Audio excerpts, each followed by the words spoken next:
Sebelum kejadian, dengan segala rasa hormat, saya ucapkan kepada para pejuang kesehatan, terima kasih banyak dan salut untuk Anda. Anda adalah pahlawan sejati. Anda, para pejuang kesehatan, yaitu para dokter, para tenaga medis, perawat, rumah sakit yang melayani dan menerima pasien COVID-19.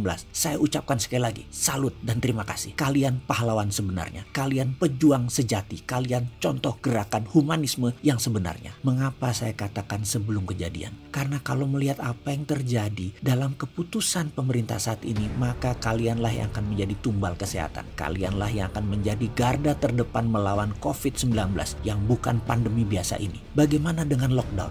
Pemerintah tidak perlu lakukan lockdown, ada benarnya. Tapi ada baiknya tindakannya lebih agresif lagi. Kampanyekan public distancing dengan kampanye besar-besaran. Lalu tindakan khusus corona. Siapkan RSUD, rumah sakit daerah. Bersihkan semua dan memang dicanangkan untuk corona. Tidak menerima penyakit lain, khusus corona. Bayar gaji dokter 2 kali. Bayar gaji perawat 2 kali. Bayar tenaga medis semua 2 kali, ambulan dan lain sebagainya semua 2 kali. Adakan tes gratis di mana saja untuk tes virus corona, gratis. Ini biaya tidak triliunan rupiah seperti kasus Jiwasraya yang lebih parah dari kasus Senturi, yang dimana waktu Senturi menjadi perhatian negara, namun Jiwasraya yang 3 kali lipat merugikan tetap sunyi senyap karena bisa tidak populer nanti. Oh begitu ya, kepopuleran itu penting sekali rupanya saat ini. Saya pikir humanisme yang paling penting. Yang kedua adalah kita perhatikan pemerintah Cina dan Singapura di dalam memenangi perang melawan virus corona, di mana 2 negara yang telah mulai melihatkan dampak positif. Saya yakin mereka memenangkan perang melawan corona.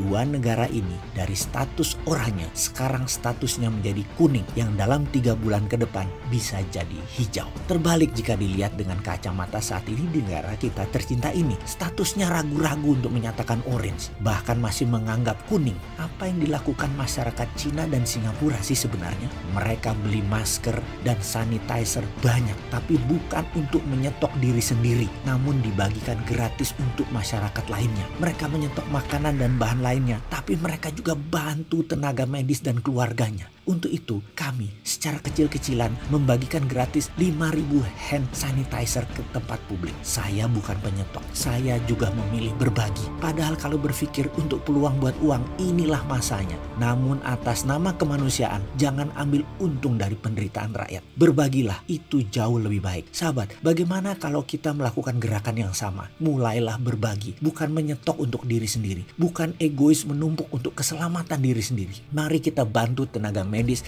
yang kalau tidak dibayar oleh negara, yuk kita urun dana untuk mereka untuk berjuang di garda terdepan ini. Kita berikan perhatian khusus buat mereka. Media di 2 negara tersebut, Cina dan Singapura, lebih menekankan pada pejuang kesehatan. Cerita heroik suami merawat istri, dokter yang pamit kepada keluarganya untuk berjuang menuntaskan corona, kakek-kakek yang memberikan seluruh hartanya untuk membantu korban corona dengan mengatakan negara Cina sudah memberi banyak buat saya, maka sekarang saya ingin memberi balik untuk bangsa dan negara. Cerita heroik, kepahlawanan, perjuangan, family value, saling membantu, membuat semua orang bergerak bersama memenangkan perang melawan virus corona. Inilah masa bagi Indonesia untuk membangun kesadaran saling bantu, saling guyup, mengurangi sosial kontak fisik dan memberi bantuan kepada sesama. Inilah masa untuk membuktikan negara kita negara besar, masyarakatnya kompak, pemerintahnya penuh kepedulian, atau bisa musnah karena keegoisan pejabat dan kelompok politikus yang masih manuver untuk berkuasa bukan atas nama kemanusiaan. Oh iya, mana nih politikus? Kok nggak ada yang bagi-bagi masker dan hand sanitizer? Lupa, 2024 masih jauh ya.